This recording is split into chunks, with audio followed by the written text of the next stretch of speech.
It's the end of a good day. It's our second show of the evening, and the one Yeah, that I was looking forward to both, but we're talking to our next generation, our generation up and coming that's going to hopefully fix some of the mess that we've made. I hate to say that, but definitely is sometimes going I to look do at that.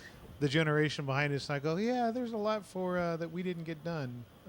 We're still working on. So I wanted to say that this program is supported by a journalism fellowship with the Gerontology Society of America, Journalists Network on Generations, and the Silver Century Foundation. So we thank our partners for that. Today we're going to talk to Melissa, who we are going to catch up with because there aren't any events to run across people. So a lot of the people that we would see at events like Journey to Empowerment or other community events, we're not having them. So there's a whole bunch of people that we just don't get to see as much as we used to.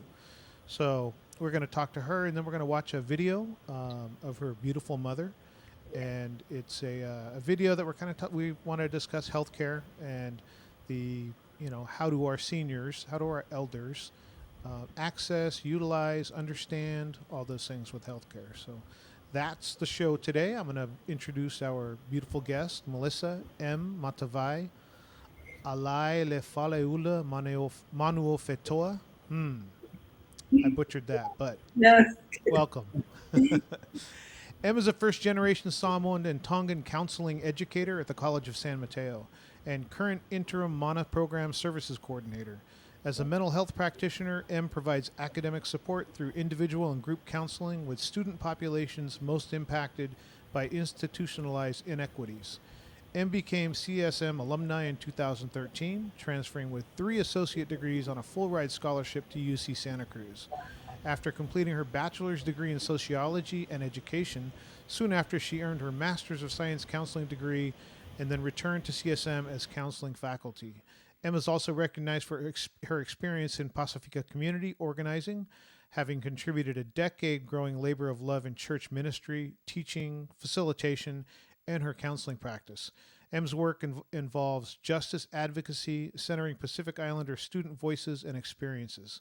As an outcome of a faithful praying mother, supportive family, and community, M's most favorite roles are fulfilled as a daughter, Auntie M, preparing ancestors, and newly appointed wife. Welcome, M. Hi, thank you, Carl. Naki, it's so good to see you both in this virtual space and community. It's been too long. It's Too been, long. I don't even, was it probably Journey to Empowerment the last From time that, a couple of years ago, right? yeah. Yeah, when you were just mentioning J2, I'm like, yeah, I feel like that's the last time we crossed paths in community, in person before the pandemic. Right. Yeah. Yeah, those are some of the things I didn't really think about until I started messing up when the show was. The many times that I sent you the wrong day and the wrong time. But during those times I was thinking like there's a whole bunch of people that we worked with in community that because there aren't events anymore, that that those are people that we just don't see. Yeah. If it had been a year or two before COVID, then that just piled another year on top of it. Right. Um, Right. so how's life been treating you? What are you're up to? I see counseling. I see a whole bunch of. We said this before the show. I see a whole bunch of busyness. Um, what Yeah. is it? How's it been being on a college campus in COVID, teaching classes off the campus, on campus, part time? Like, what does that look like as a counselor? Yeah.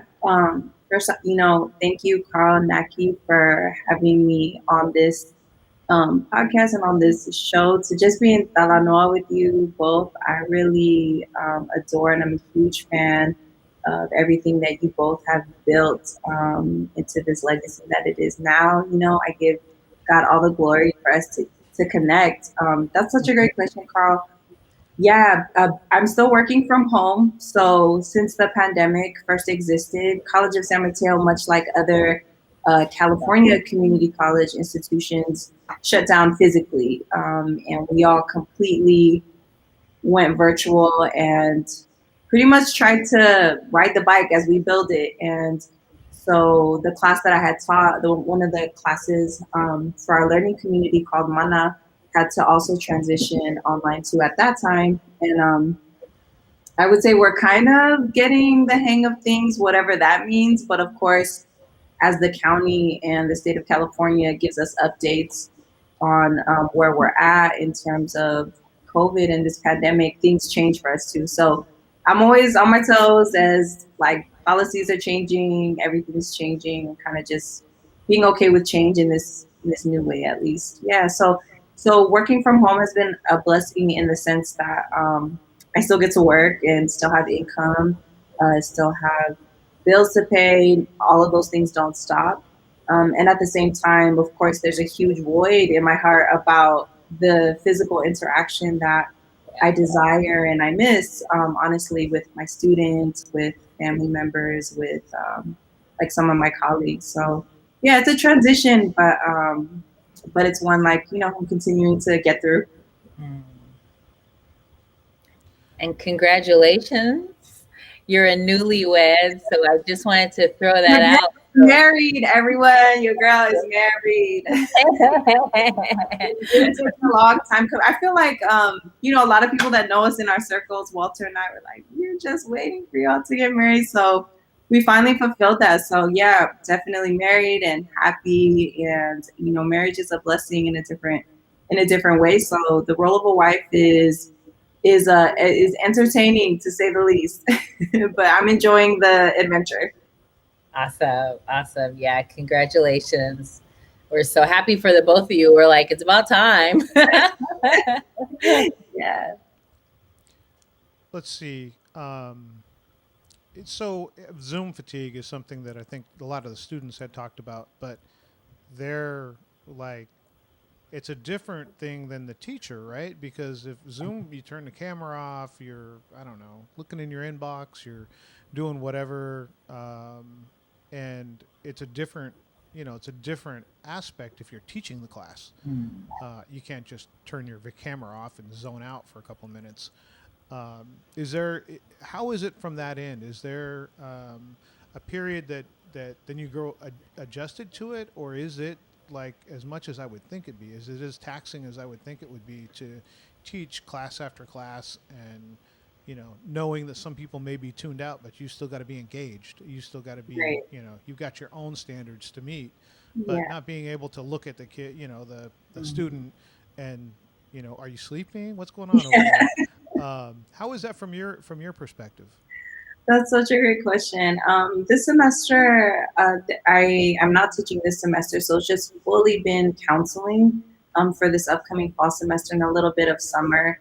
But during the time when I was teaching through the pandemic, yeah, it's exactly a little bit of what you were sharing, Carl, about it being taxing in terms of it exerts a lot of energy than we would think because our removal of what's so genuine and organic about being in person and feeling a person's mana, like you feel the student energy, you feel like those things are kind of removed in a virtual world in some sense. And so, yeah, it's like the responsibility to be constantly letting the students know that you are engaged and that you care about their learning. It's like, how can we be most interactive? But the other thing about Zoom with a lot of students is that they do show a lot of grace. So there's moments where we're just expressing the reality that like I'm zoomed out too. And they really appreciate just that transparency around like, oh yeah, like my instructors are going through it too, like it's not just students on the end, because then it also gives us a little grace um, and reciprocity to like give each other space that we need, and like realizing there are moments where I have to throw out the lesson plan because it seems like mental health is just what we need to talk about and it's more important based on current events, based on like students sharing their needs. So, but it is very taxing to be online. I'm a believer in a lot of senses that a classroom space cannot be fully online for some students. They just cannot function in a virtual world where other students can, and that's okay too in their learning. But I find that with our Pacific Islanders students, they want to be in person. And so I'm hoping that that comes sooner than later for sure. There's a good point. It's taxing and it's a new taxing. It's not the Right. normal, grind of the day, the normal day that we were used to before COVID. How, as a counselor, you're helping others through their journey. How do you take care of yourself for your own mental health, like meditation, prayer? What do you do for your own time so that you can take care of your own health?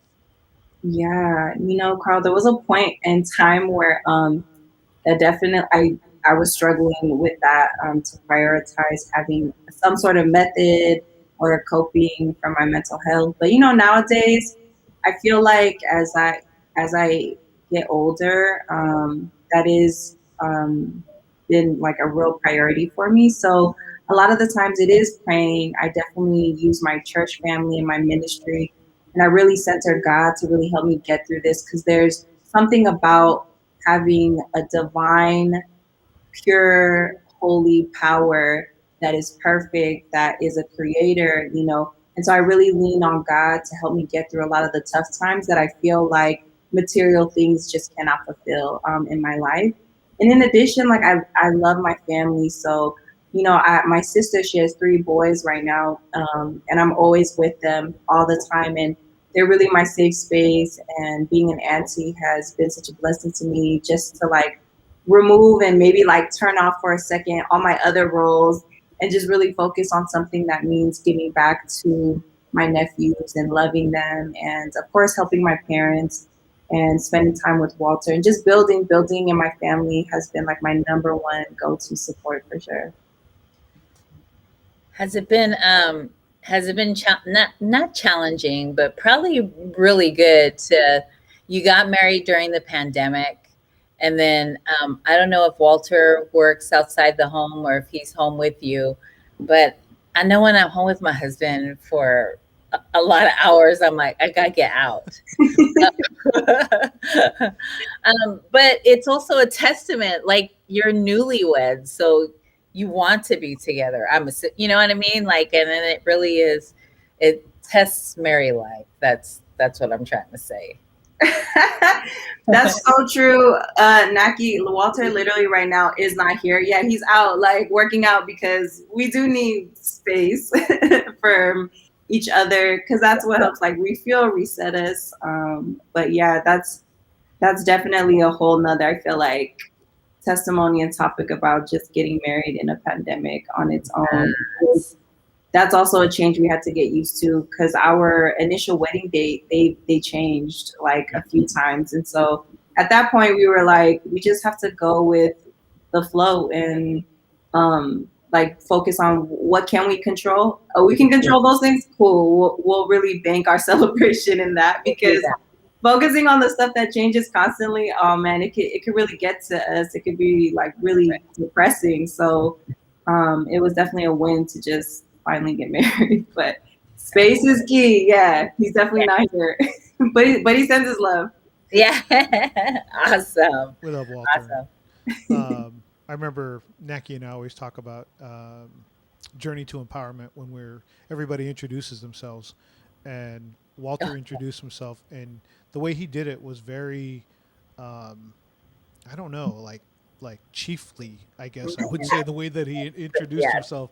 And there were other kids in the room that are like, malo malo elele, like they were. Everybody got up and was like, I'm Naki, da da da, I'm Carl. I am Walter. And everybody was like, Malo, Malo, Malo. He definitely has that like speaker. Those people who just have that Yes. like natural speaker voice. Yeah, for sure. He's a Yeah. great speaker. Yeah. We So were yeah, like, that command. I always remember that. That is Yep. one of my most favorite memories is when Walter got up. He was so like, this is who I am. Pay attention. And Yeah. Right. You know it's what? it was awesome energy. That's why I always remember it. That's how I remember first meeting him, or like the first time I ever, because I met him through church too, and the first time I heard him speak for a speaking engagement, it was the same thing. I was like, oh, okay, Okay. okay. Yeah, That's you really grab the exactly. audience, right? Yeah, so no, Yeah, I feel you. that's exactly how Naki and I were. Because he's like every kind of, some people kind of sat up, other people just stayed sitting down, didn't turn around, like sat wherever they were facing. And when it's his turn, he stood up, turned around, addressed the room, and there was like this command presence, and then Pretty awesome. sat down. And I was like, I like that guy. Like that was like, I'm not just, he was like, if I'm going to say my name, I'm going to say it with pride. Everybody's going to hear me say it, and you're going to remember the name. Yeah, for Yeah. So sure. I miss those. I miss those meetings and those times where we all get to kind of, share space and break bread together. We were just on a show with some UC Berkeley students, and they were talking about kind of the transitioning of not being at the kid table anymore, Mm, but elders are still elders, and they right. were talking about kind of that mid find your kind of feet space. Is that something that you feel like in your role with the family and in the community? Well, I feel like my bedtime already tells me I'm an elder. I feel like it depends what area in my life like we're talking about. Like my bedtime, I'm like, oh yeah, I feel like I'm definitely at the elder status.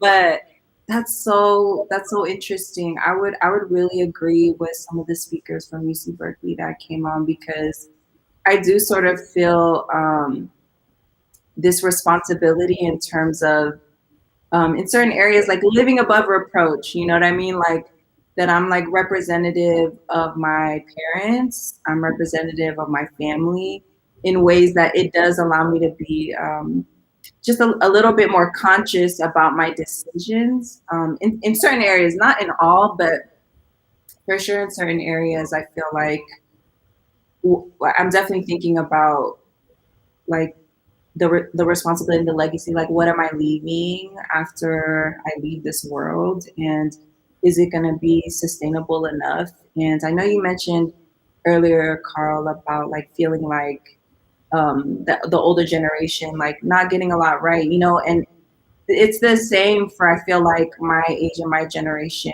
about making a lot of mistakes and learning from them and trying to pick up and not wanting to disappoint my elders and my parents and my family. So yeah, definitely all of that. It is very different from even like 5 years ago, especially 10 years ago.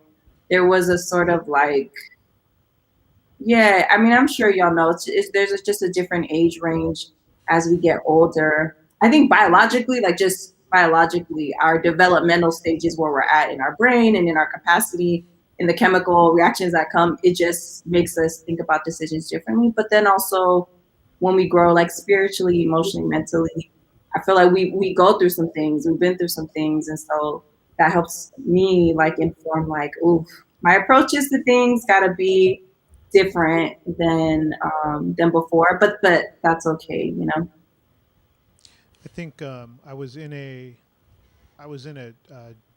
class, and we were talking about making sure we were that we were sensitive to other people and the way that we spoke. And somebody said, yeah, you shouldn't call older people elders. Obviously, they weren't Pacific Islander. And I said, that's a term of reverence in the Pacific Islander community. Like that's like a title, Right. and it's almost like if you don't refer to them as elders, you're not showing them the proper respect. And there was a long discussion in that class about the term elders, and I could see Mhm. how it was just different in other cultures. Like you wanted to be sensitive, so you wouldn't call somebody an elder or talk about their age because that could be really offensive. Right. Whereas, like I said, that's a point of reverence in our community. So, Right. one of the things that we're doing is we're trying to put some focus on our elders, and your family was gracious enough to grant an interview. Um, D Boy, we want to get him involved in filmmaking and whatever that may look like. So D Boy Valu was gracious enough to lend us his talents, and we got an audience with your mom, and we wanted to play that video and then talk a little bit about the elders, their role in our community and in the family, and then a little bit about healthcare because I mean we're in the middle of a pandemic, so talking about anything's always right now is kind of like how does it relate to that and how our elders get healthcare is very important. So I'm going to turn that over to Mena, our producer, and let her roll the film.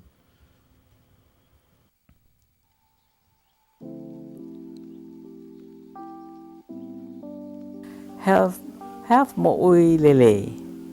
So what's important for me to think about health mỗi lele and mỗi we can only if you want to live you have to eat to live, not live to eat. But mỗi lele means that you need to choose the right thing to make you mỗi lele. Yeah, you know, and then you can live longer. And now I really know how important health is when you're getting older. You know, when you were younger, was not that important, or not just important, but you don't really quite understand what the health means. I thought eating food is just health, you know, and think to exercise that's health. Of course, that's health, but it's a lot more than that. You know, it's health. It's include your mind, your your spirit, and even your physical body is main thing, but it's everything. Spiritually, mentally, and all that have to be healthy. And that's I say that's health. Growing up in the islands, I didn't know what that means, health insurance. I thought just breathe in, that's the health. You know, that's all I know. You only decided to go to the doctor is if it's something happened. You cannot, you cannot fix anything, you know, till it's really anything happen. You know, you don't go for checkup or anything, you know. Plus, it's really hard if you live out of town where the hospital and doctors is only in town, and you live far from town, and you know, it's really hard to get how to get to town, you know, to get health to take care of yourself. Mostly, we have our own island medicine. You can use, you know, make your own.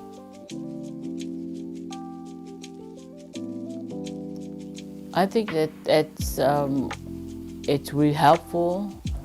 Uh, you know, I have a chance to know that as people that I trust, and you know, they will help me out with my health. And I saw a lot of difference of having a health insurance and without it.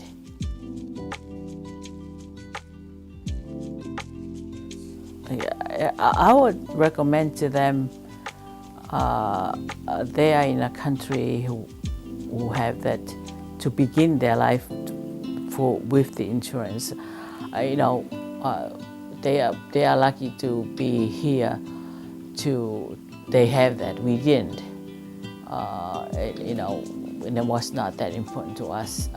But to begin your life as young generation, the healthier, the earlier you start your health, the better life you can get to the end of your life. You know, starting early with health, it's part of your success in life.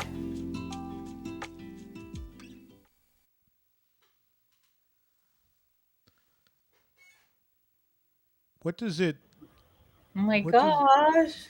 what does it mean to you to see those kind of words about, you know, how we should see things, that we're lucky, um, that, you know, healthcare didn't look like what it does to us as it did to her, um, early on. We've heard a lot of the same things from elders in the interviews. Is healthcare, you know, was not near, well, didn't look anything like as holistic and everything whole health as it is now. How does that video make you feel to see an elder talking about that? Yeah, I mean, I could listen to my mom's voice like over and over, like off the bat. Like I love my mom so much, and I'm really grateful to Danny Boy for recording this and doing this because it's this having this like to say forever of my mom and these experiences.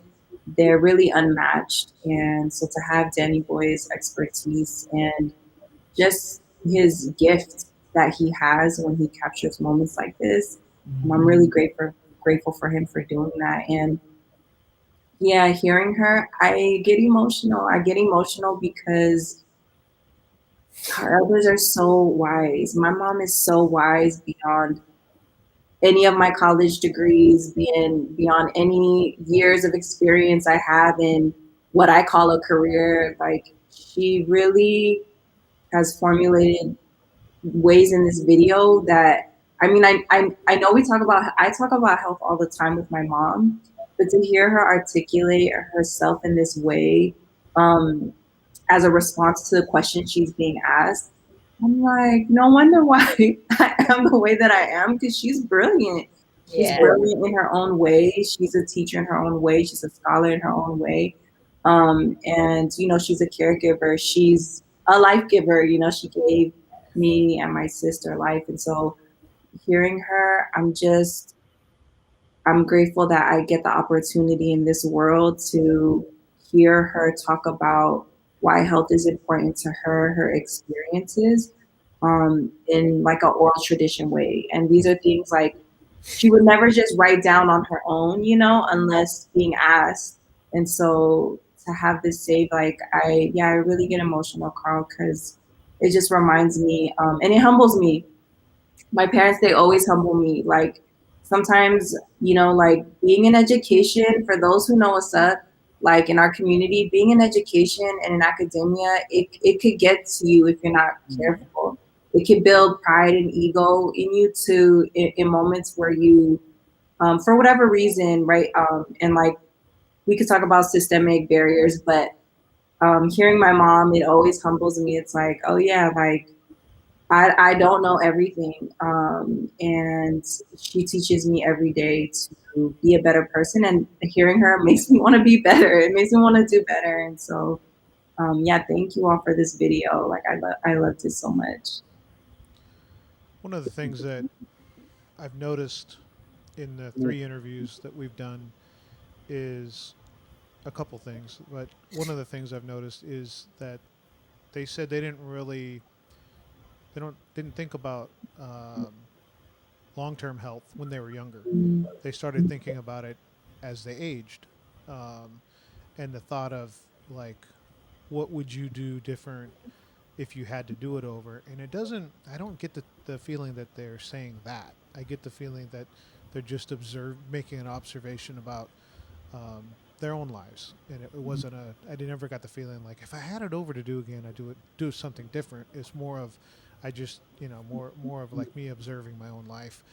Um, do you take things away that your mom says? Um, so I live with my father the last 3 years of his life. He died at almost 96, and I really found myself, just trying to soak up, every second that I could with him, and ask him questions almost to the point I could tell he was, you know, really, we're going over this.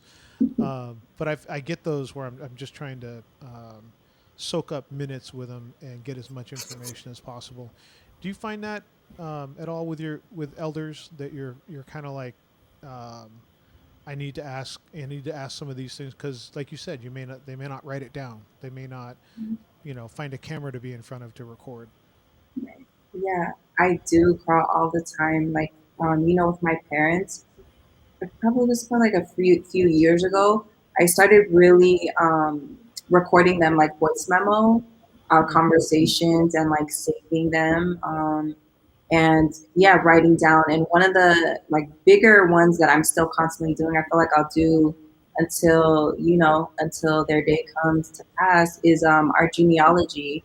So following, like, I'm trying to track our generations and like who our family members are, how we're related to them, because as you know, culturally, family is very important, and our names are really important.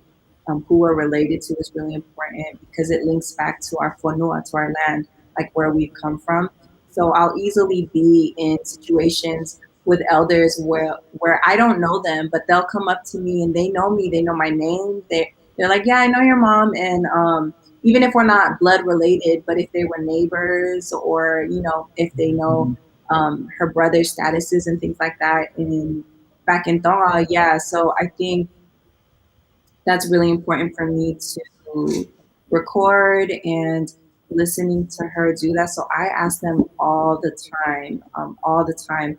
I write, and I don't expect them at all to write or to do anything, but to just speak what they want, when they want, where they want.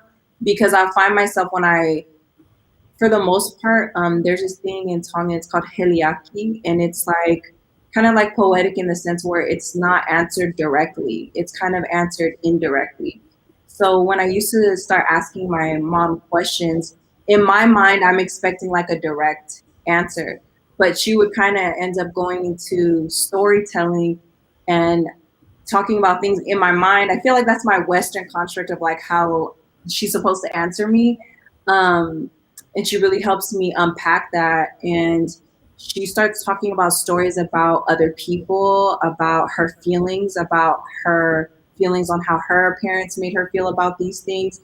And then she doesn't answer, but then she answers it. So I also learned that as someone who's like speaking to elders, that I have to be okay that the way that elders respond to us, in their responses, may look different to my own. And I may get the answer then, and I may get it never. I may get it another time, and I have to be okay with that because I can't live in expectations of like trying to get to know history with my own boundaries.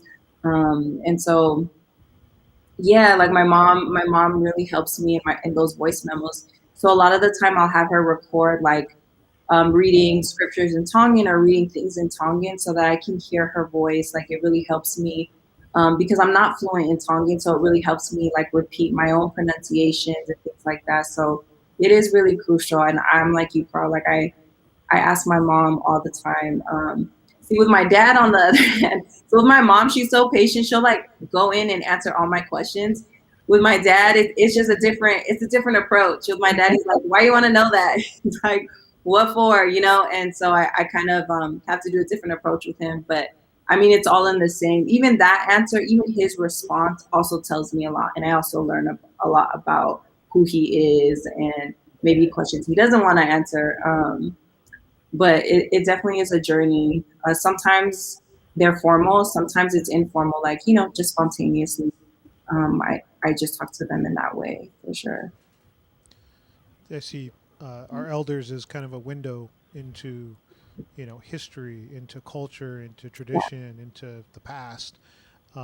Naki's mom is definitely the matriarch of our family. Do you spend time with that, Naki? Do you pick your mom's brain on? We had talked about doing the genealogy with, I think, the Allahs, or I can't remember, but we were talking about trying to get the stories. Do you spend time with your mom asking Yeah. about those days? Yeah, I love, like you, I love listening to my mom's stories, because one day she's not going to be here to tell me her stories. But I'd love, like, I think it's beautiful that Danny Boy got um, your mom in this light talking about healthcare. And it kind of broke my heart, because it's when she talked about sometimes people don't go to the hospital just only if they're in pain, or you know what I mean. And she's right, we should be going often and getting checkups before we need to go for an emergency. But I love listening to her speak and talk about what healthcare meant to her, but just having her story of what healthcare is. And And she kind of mentioned, back in the day, they just, that they only went when it was emergency. But I do talk to my mom every morning. But she lives in, San Diego. So we talk every morning, and I would love to get her on film talking about, just stories, because and that's how everything gets passed down, is storytelling. So, that's how we learn about our grandparents. That's how we learn about our culture. And, her yelling at me when I was younger, that's how I learned Samoan, oh, wash the dishes, take this out, do that. I know all that. But I can't carry a conversation in Samoan for the life of me, but I understand. But I really do appreciate our elders. I appreciate the storytelling that they give us, and it makes me cry. I don't even know your mom, but I'm just crying just because she's there speaking in camera. Mostly the elders are very humble and don't want to be in front of the camera, but for her to do that because Danny Boy asked, you know what I mean? It says a lot about her heart and her spirit. So I'm gonna cry, but I love that she did that. I love that she did that. So ah, I do too. yeah. We'll plan on doing many, many more, and doing not just the healthcare talk, but storytelling Mm, and Yeah. having some things we can call out into an interview or a show. Um, but more importantly, is giving um, the entire recording to the family, because yeah. so there's things where we can have things for the elder series, and the family can get some family history information, where they're speaking into a camera, and who knows if they have, if they're going to do that. So the plan is to be able to provide, several different things, but the biggest thing for me would be being able to give the family that, the all of the recording, not just the pieces that we clip out. Yeah. And another thing that I found common in the interviews was that, our uncle said, there was natural remedies, but it was aspirin, maybe, like that was healthcare in Samoa. Um, and the same thing of like, there's so much more here. Why wouldn't we take advantage? Why would we need a bone sticking out through the skin in order to go, to go see a doctor or go get fixed, when it's, you definitely need to go then, but you could also go every 6 months or every year to get a checkup and, do all those things. Yeah. Do you, are you confident in your mom's healthcare? Does she have good healthcare? Oh, that's such a good question. I would say yes and no. I find myself more confident when I am more informed about her health at any current state, when I check in with her. And then normally, my confidence normally comes more and higher when I go with her to her doctor's appointments. So as the years have like advanced on her life, I for sure try my best to go to all of her appointments. And if not, if she goes on her own, like we have lengthy conversations, and they have to be lengthy because Mhm. what the doctor explains to her and how she translates that to me, like I have to have a lot of follow up questions to make sure that I understand her and that what I'm like repeating back to her is correct. Right. Because she can give me the paperwork that like her doctor gives us, but even in reading that, I still have a hard time trying to navigate that. So Right. of course, life, we're busy, and sometimes we miss appointments and sometimes we miss conversations. But like I feel better to know like what her medications are, like what is she putting in her body, what is it for in her body. And so sometimes when I don't know the medication, or when she goes to her appointments and she expresses that she was like a little confused, like those are always a concern. So it would be yes, and the no part comes from you know our people, we have such an interesting relationship to Bless you. Sorry, Bless you. Nephew's here on the floor. Oh, We have such an interesting relationship to America's healthcare system, and like the real realities and harm that it's actually caused, not just us, but Black and brown communities. And so, yeah, I think about those things too also when I'm speaking with her.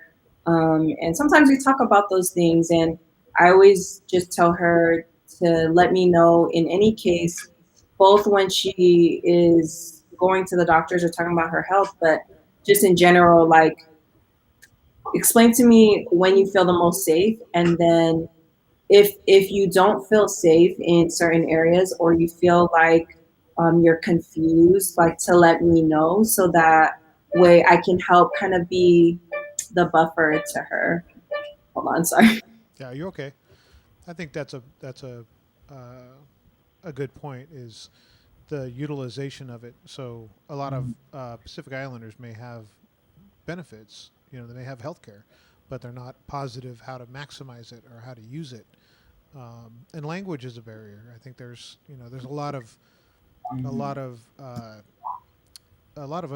obstacles that go into us actually taking control of. So you do go to the appointment, so that's a good start. But do you fully understand? Do you know what questions to ask, and do what questions to ask about the medication, all those kind of things. So I think we've got, even if we have our elders that quote have good health care, are they able to utilize it to where it's good for them? Yeah. Or, do they have a bunch of benefits that go unused? Um, my eye doctor always tells me that. He says, "Boy, you sure making that insurance company rich. I only see you like every year and a half, and you should be in here every 6 months. That's what your vision plan is for. But you don't, you just want to save that insurance company money." And kind of, this much more serious from a true healthcare standpoint. But that is Right. probably the case with a lot of our elders. They may have things they don't know. Because it doesn't feel as urgent to us at times. I think that's yeah. my mom's response about, like, yeah, only if it's an emergency. Mm-hmm. And that's like a lot of the because yeah, like, I'm not a health expert at all, and so I really lean onto, like, our Pacific Islanders who are in healthcare or who are very knowledgeable about it. One of the people I think about is Aliu, and yeah, just around preventative care, like that, using your benefits to its max, Yeah. and then just going in just because you need, like, a routine check, not necessarily because you're not feeling good or anything like that. Well, yeah, I mean, and I'm speaking for me too. I mostly, like, want to pursue the hospital when I'm like, it's serious and I feel like it's an emergency. Whereas, like, you're right, I should just be going when I can, if I can. Yeah. Well, I mean, as minor as my eye care, right? If all of a sudden I can't see out of then I'm gonna go. Then it's an emergency or I got to do something. But until Yeah. then, I'll go if I can get it in, and if I don't, then I miss the appointment. But yeah, I You think know what? The appointments, they're also inflexible with, like, like, daytime workers and stuff. Like, you got to call off work, and weekends are sparse too. So yeah, I don't know. yeah, it's tough to navigate even when you know, when you're aware of all the obstacles. Um, well, I this has been a long time. You and I have been scheduling and unscheduling and working out schedules, but it was really important to get a family member on, and it always touches the heart when someone's watching their elder speak and talk about things that are important, especially here with your relationship that you have with your mom. I'm glad that we went through all the jigsaw puzzles of schedules to make this happen, and I wanted to thank you for sharing. This is an intimate, familial moment with us, and taking the time to be on the show. And your mama looks good, And your girl. mama looks great. Tell her Thank I said she you. look good, girl. I tell her all the time, because she's a breast cancer survivor too. So, like, I tell her all the time, I'm like, gosh, you look good. I'm like, you inspire me. She goes on her walks every day, um, Awesome. like, at this park up the street, and she, like, calls me sometimes and tells me she's doing her walking. And yeah, so I mean, thank you. thank you, both of you, Danny Boy, the whole team, for having me on. I'm like, when Danny Boy hit me, I was like, why do you want me on there? So, I mean, no, I'm so grateful to be here. And who knows, maybe the next time in series, we'll convince my dad to maybe share something. Yes. You let us know. We'll get somebody there. For sure. Yeah. Thank you both. And Thank you so much. your mom and Naki's mom both walk every day. I Yeah. know. That's a thing we can So learn that from says our everything, elders. right? Exercise every Hmm. day and how healthy, and they still, you know what I mean? Like a They lot of both look people, amazing. my mom's age, and she's going to be 76. You know, they're not, they don't remember much, or, you know, just are not healthy. But I think it has a lot to do with exercising every day. Absolutely. Yeah. Like sometimes she'll get like injuries or like sometimes her gout be kicking up, but like the Mhm. doctor reminds them, our minds want to say rest and like don't be mobile and don't Yeah. move. But her doctor like reminds her like it may be a little uncomfortable, but just like keep moving your body, So yeah, she does jumping jacks. Like Okay. some girl can pop the squat sometimes. I'm like, wow. That's how you stay young at heart. Yeah, Yeah. that's For sure. awesome. All right, Em. We appreciate you. Thank you so much. Thank you so much for your time. Thank your mom for us. Thank you for Absolutely. sharing her beautiful face and sharing your mom with us. Yeah, I mean, she hella be on Facebook Live. I haven't had a Facebook y'all for years and years and years. So I'm a tell her to hop on, and she'll be so thrilled about this. So thank you so much again for the opportunity. Yeah, we Thank you, can send you Anna. the link. We'll send you the link to YouTube so you can just share it with her Oh, on whenever. YouTube. Yep. Yeah. Yep. Okay. All right. Thank y'all so much. Good night. Hey, Walter. Good night. Good night. That was awesome. I'm trying to end stream.